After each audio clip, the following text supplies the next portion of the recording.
पाहतो की जी बाळं 1 वर्षापेक्षा मोठी आहेत अशा बाळांच्या मनासारखी एखादी गोष्ट नाही झाली, बाळ चिडलेलं असेल किंवा रागवलेलं असेल, तर त्यावेळी हातामध्ये असणाऱ्या ज्या काही वस्तू आहेत या बाळ फेकून मारतो किंवा जी बाळाची खेळणी आहेत, इतर काही वस्तू आहेत या फेकून द्यायला लागतो किंवा फेकून इतरांना मारतो। असं का होतं किंवा यामागचं काय कारण आहे आणि हे बाळाने करू नये यासाठी काय उपाय करायला हवे? लक्षात घ्या, या वयामध्ये एकतर बाळाची लँग्वेज डेव्हलप झालेली नसते, बाळाचे इमोशन्स प्रॉपर डेव्हलप झालेले नसतात, बाळ हा व्यवस्थित बोलत नसतो आणि जे काही भाषांचा किंवा शब्दाचा अभाव आहे त्या कारणामुळे बाळाचा जो राग आहे हा व्यक्त करण्यासाठी बाळ या पद्धतीचा वापर करतो।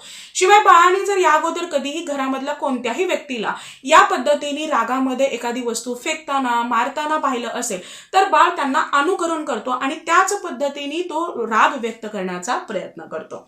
आता बाळाने असं करू नये असं जर तुम्हाला वाटत असेल तर सगळ्यात पहिली आणि खूप महत्त्वाची गोष्ट म्हणजे ज्या गोष्टी आपल्या मुलाने करू नये असं वाटतं तर त्या गोष्टी त्यांनी पाहू सुद्धा नये किंवा त्यांच्या पाहण्यामध्ये त्या गोष्टी येऊ नये याची खात्री पालकांनी बाळगणं गरजेचं आहे।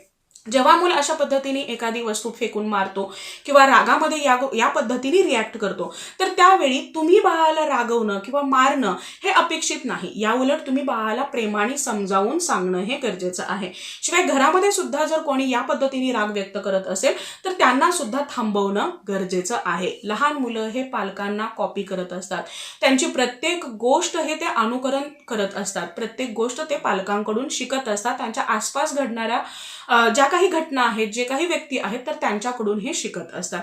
आणि जर आपल्याला असं वाटत असेल की आपलं मूल हे जिद्दी होऊ नये, हट्टी होऊ नये, त्याने शांत असावं तर सगळ्यात आधी पालकांनी समजूतदारपणे आणि शांतपणे राहणं हे शिकणं गरजेचं आहे।